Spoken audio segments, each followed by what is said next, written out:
Assalamualaikum warahmatullahi wabarakatuh. Berdirinya kami di sini akan menjelaskan hasil kerja kelompok kami tentang perubahan fisiologis pada ibu bersalin.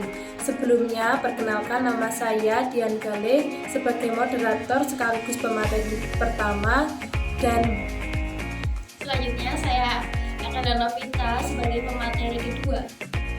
Selanjutnya saya ini sebagai pemateri ketiga. Di sini saya akan menampilkan video hasil presentasi dari kelompok kami. Berikut videonya. Perubahan fisiologi ibu bersalin. Persalinan merupakan proses alamiah, yakni serangkaian kejadian yang berakhir dengan pengeluaran bayi cukup bulan dan disusul dengan pengeluaran plasenta dan selaput janin dari tubuh ibu. Dikutip dari buku Erawati AD 2011. Menurut Sulistiawati A 2010 dan Juwaria 2012 mengungkapkan bahwa serangkaian proses persalinan yang normal dapat menimbulkan adanya adaptasi fisiologi pada ibu bersalin. Contoh adaptasi atau perubahan fisiologi ibu bersalin yaitu perubahan fisiologi skala 1. Saat terjadinya persalinan, jaringan dari miometrium berkontraksi dan berelaksasi seperti otot pada umumnya. Pada saat otot retraksi, ia tidak akan kembali ke ukuran semula, tapi berubah ke ukuran yang lebih pendek secara progresif. Berikut ini gambar perubahan otot uterus pada saat persalinan. Dengan adanya perubahan bentuk otot uterus pada proses kontraksi, relaksasi, dan retraksi, maka kavum uteri jika dibiarkan semakin lama akan menjadi semakin mengecil.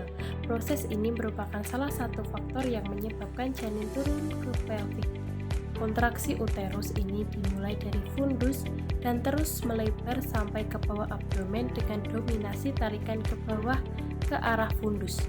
Kontraksi uterus berakhir dengan massa yang terpanjang dan sangat kuat pada fundus. Berikut ini gambar perubahan kapasitas uterus saat persalinan.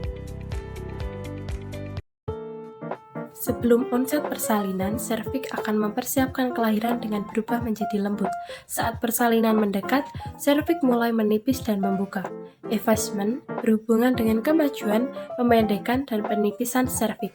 Seiring dengan bertambahnya kontraksi, serviks akan mengalami perubahan bentuk menjadi lebih tipis. Hal ini disebabkan oleh kontraksi uterus yang bersifat fundal dominan, sehingga seolah-olah serviks tertarik ke atas dan semakin lama menjadi tipis. Batas antara segmen atas dan bawah rahim atau retraction ring mengikuti arah tarikan ke atas, sehingga seolah-olah batas ini letaknya bergeser ke atas. Panjangnya serviks pada akhir kehamilan normal akan berubah-ubah dari beberapa milimeter menjadi 3 cm.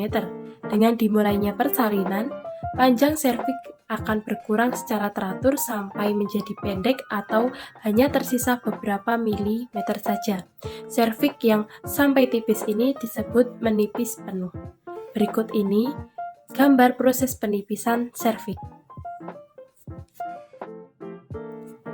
Selanjutnya ada proses dilatasi. Proses ini merupakan kelanjutan dari effacement. Setelah serviks dalam kondisi menipis penuh, maka tahap berikutnya adalah pembukaan. Serviks yang membuka disebabkan karena adanya tarikan otot uterus ke atas secara terus-menerus saat uterus berkontraksi. Berikut ini gambar proses dilatasi serviks. Diameter serviks dapat diketahui melalui pemeriksaan intravaginal. Berdasarkan diameter pembukaan serviks, proses ini terbagi menjadi 2 fase. 1. Fase laten, berlangsung selama kurang lebih 8 jam. Pembukaan terjadi sangat lambat sampai mencapai diameter 3 cm. 2. Fase aktif, dibagi dalam 3 fase, yaitu 1.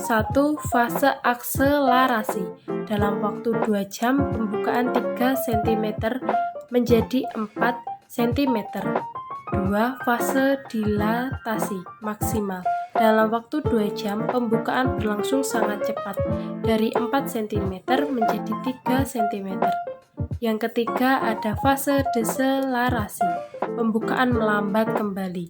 Dalam waktu 2 jam, pembukaan dari 9 cm menjadi pembukaan lengkap atau pembukaan 10 cm.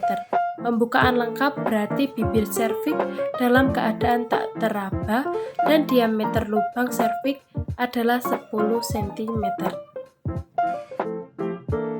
Mekanisme membukanya serviks berbeda antara primigravida dan multigravida. Pada primigravida, ostium uteri internum akan membuka lebih dahulu sehingga serviks akan mendatar dan menipis.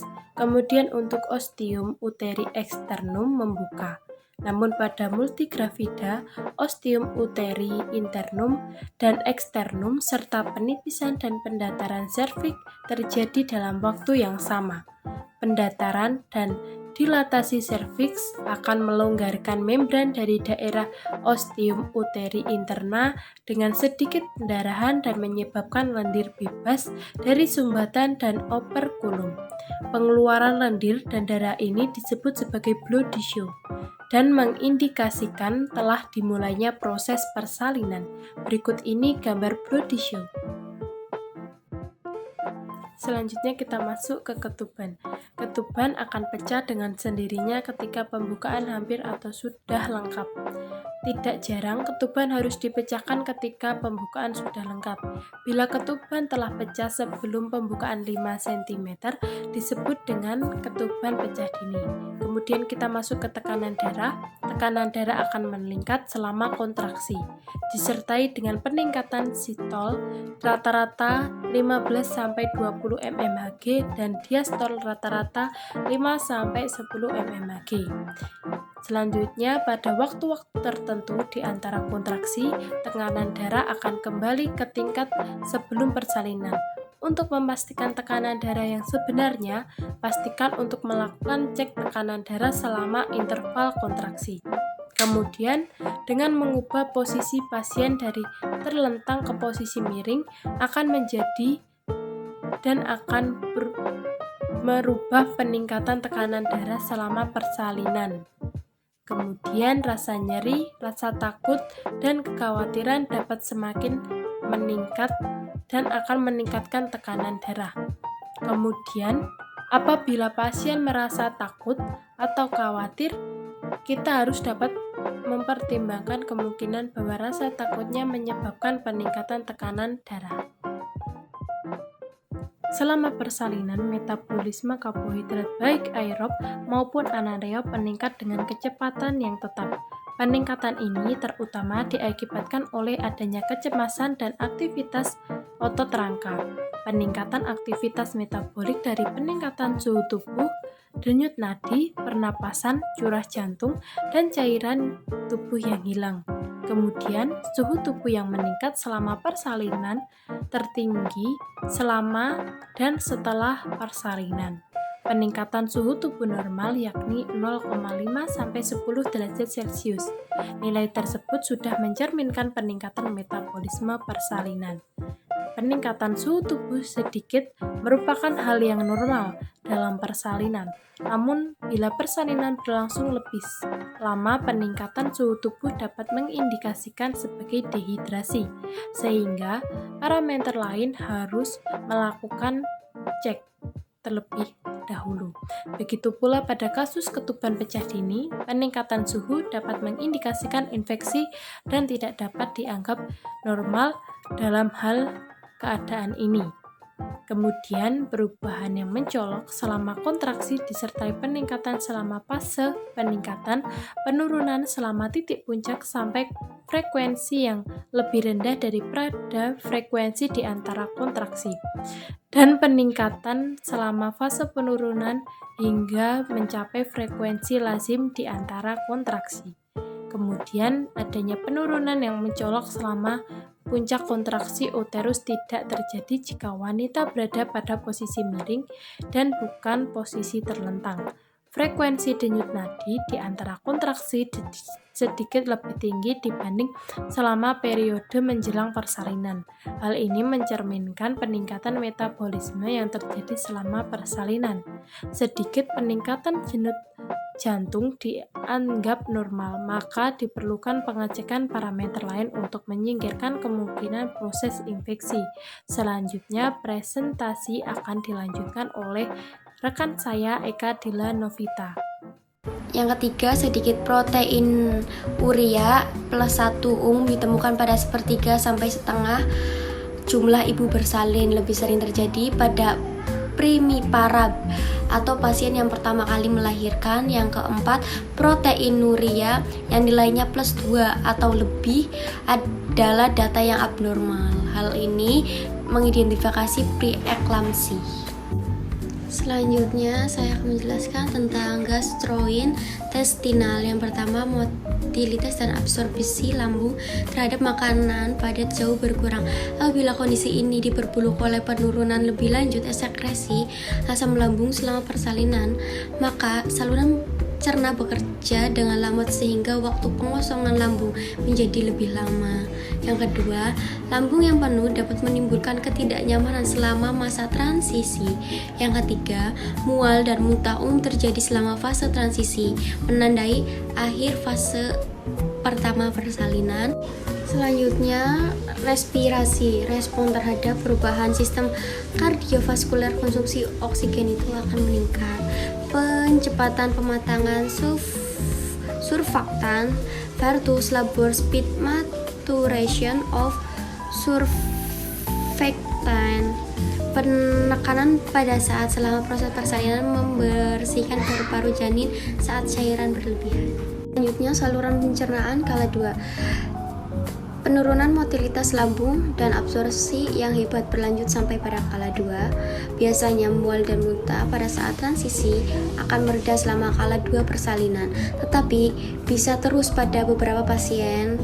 Bila terjadi muntah normal hanya sekali, muntah yang konstan dan tetap selama persalinan merupakan hal yang abnormal dan mungkin merupakan indikasi dari komplikasi obstetrik seperti ruptur uterus dan toksemia. Dan terakhir yaitu sistem syaraf. Kontraksi menyebabkan penekanan pada kepala bayi sehingga denyut jantung janin menurun. Selanjutnya akan dijelaskan oleh Mbak Rini. Waktu dan tempat saya persilakan. Saya akan menjelaskan perubahan fisiologi kala 3. Kala 3 dimulai segera setelah bayi lahir sampai lahirnya plasenta. Berlangsung tidak lebih dari 30 menit. Setelah bayi lahir, uterus teraba keras dengan bulus uterus agak di atas pusat. Beberapa menit kemudian, uterus berkontraksi lagi untuk melepaskan plasenta dari dindingnya. Otot uterus berkontraksi mengikuti penyusutan volume rongga uterus setelah lahirnya bayi. Penyusutan ukuran ini menyebabkan berkurangnya ukuran tempat pelekatan plasenta. Tali pusat memanjang. Tali pusat terlihat meluncur keluar melalui vulva. Semburan darah mendadak dan singkat darah yang terkumpul di belakang plasenta akan membantu mendorong plasenta keluar dan dibantu oleh gaya gravitasi. Perubahan fisiologi kala 4. 2 jam pertama setelah persalinan merupakan salah satu yang paling kritis bagi pasien dan bayinya. Tubuh pasien melakukan adaptasi yang luar biasa setelah kelahiran bayinya agar kondisi tubuh kembali stabil.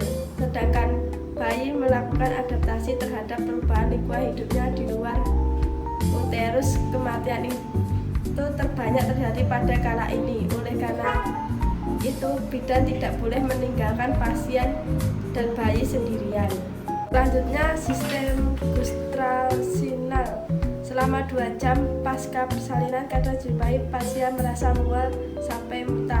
Atasi hal ini dengan posisi tubuh yang memungkinkan dapat mencegah terjadinya aspirasi korpus alenum ke saluran pernapasan dengan setengah duduk atau duduk di tempat tidur.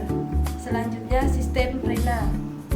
Selama 2-4 jam pasca persalinan, kandung kemih masih dalam keadaan hipotektik akibat adanya alotaksi, sehingga sering dijumpai kandung kemih dalam keadaan penuh dan mengalami pembesaran.